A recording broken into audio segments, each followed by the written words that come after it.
Hey, what's going on, guys? I hope everyone's doing okay. I know we're having some rough times, but we'll pull through it, and I just hope everyone's staying safe, staying healthy, staying inside. But in this video, I want to get into some of the common health problems that programmers face, as well as some things you can do to help or prevent this stuff from happening.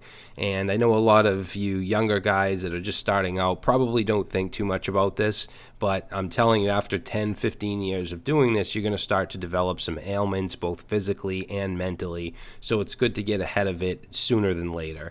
And just a side note, this is a very generalized video. It has nothing to do with everything that's going on right now, although, of course, this just adds to our existing problems. So let's jump into it. Number one is eye problems and migraines. And I put these two together because they kind of go hand in hand. There's something called CVS, or computer vision syndrome, that I'm sure a lot of you have heard of, and it affects like 80 to 90% of people that work on a computer all day. So if you're staring at a screen for hours on end, your eyes get really blurry and red and dry and causes eye strain, and you can also get headaches and some pretty bad migraines. And I actually get something called MAV, which is migraine-associated vertigo, where I get really dizzy. And it's not really caused by programming or by staring at a screen, but it does enhance it and make it worse. And that's something to mention, is that if you have existing issues, if you don't take the right measures, it can really make them worse and make things harder. So as far as suggestions, I think the best thing to do for this is the 20-20-20 rule. And if you've never heard of that, it's where every 20 minutes that you work and stare at a screen, you take a little break and look away for 20 seconds at something that is at least 20 feet away. And what this does is it just helps readjust and refocus, and it can really help prevent some of these symptoms.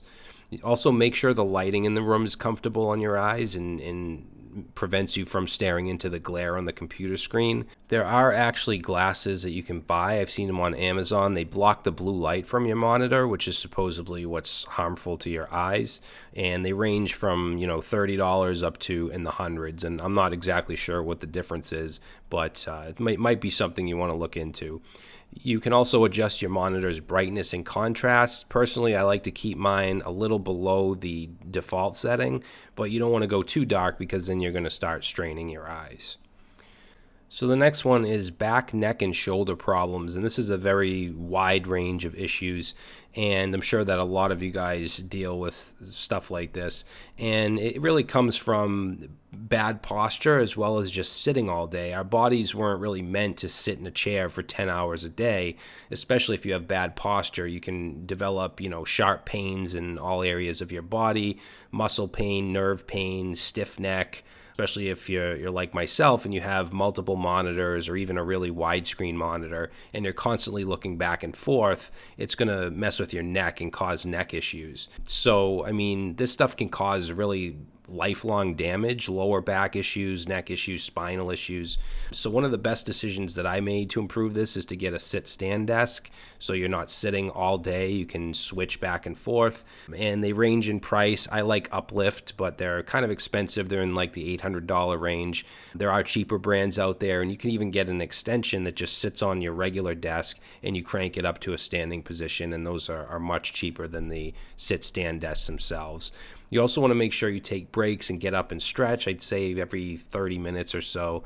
I'm pretty bad at following that myself, but it's something that we should be doing.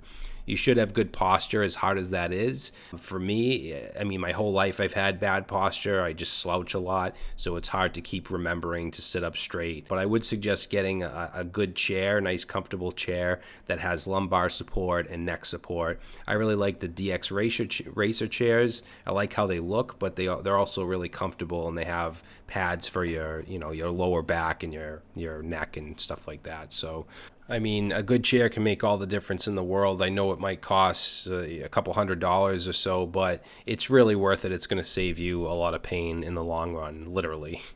So the next one is carpal tunnel. This is something that I've been lucky enough not to experience, at least yet. Hopefully I won't ever, but I'm sure many of you guys have. A lot of people that work on computers, even secretaries and designers. So it's not just programmers, obviously.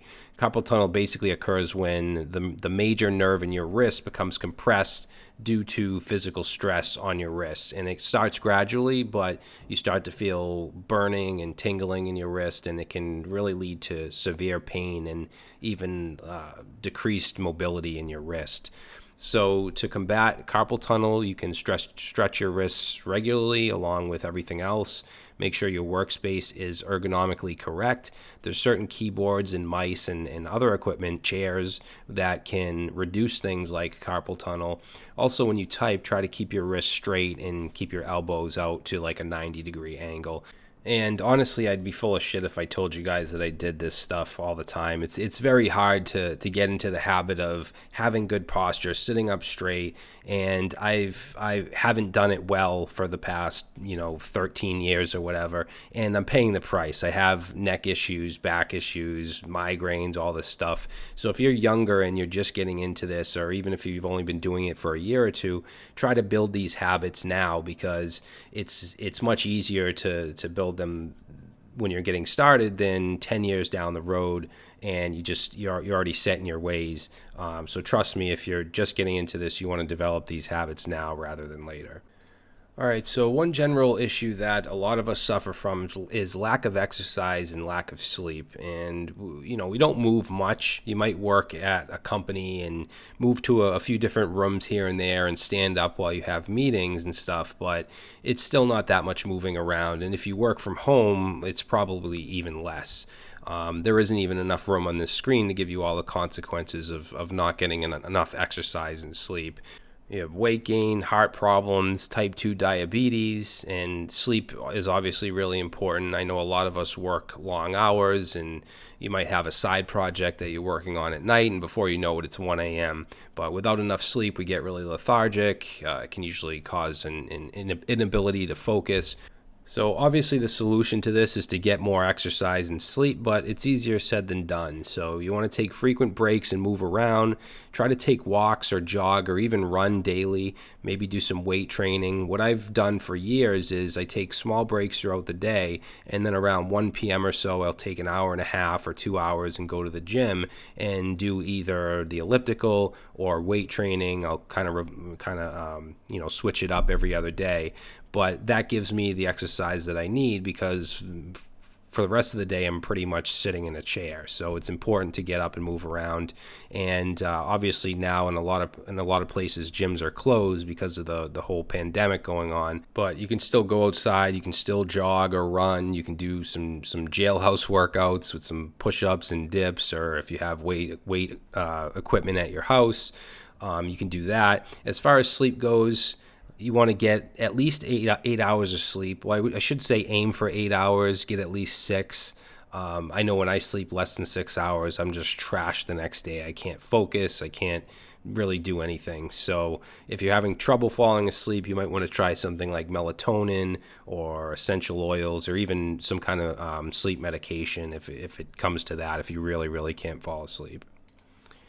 So up to this point, we've talked about physical health, but I've noticed that a lot of programmers and people in the tech world seem to have a lot of the same mental health issues. And I've talked about this in other videos. I have a lot of this stuff. I've been clinically diagnosed with anxiety and depression pretty much since I was a kid. I've been on anxiety medication for years.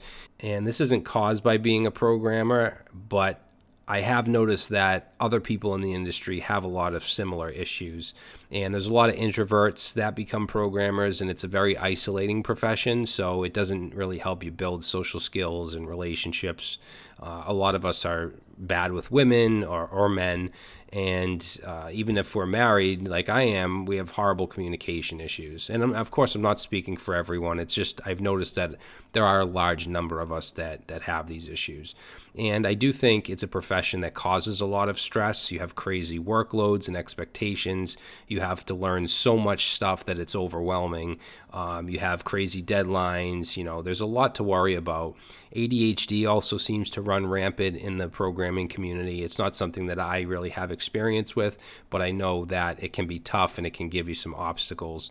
Also, imposter syndrome, it's not an actual medical term or actual mental issue, but it is a mindset that a lot of us get where we don't feel good enough or we feel like frauds. I actually have a whole video on this if you're interested. I'll put that link in the description. And even though it's not a medical term, it can enhance depression and anxiety and stuff like that. Now, I'm definitely not a mental health expert, so I'm a little iffy on this, but I'll give you some just personal advice that I think can help some of this stuff out.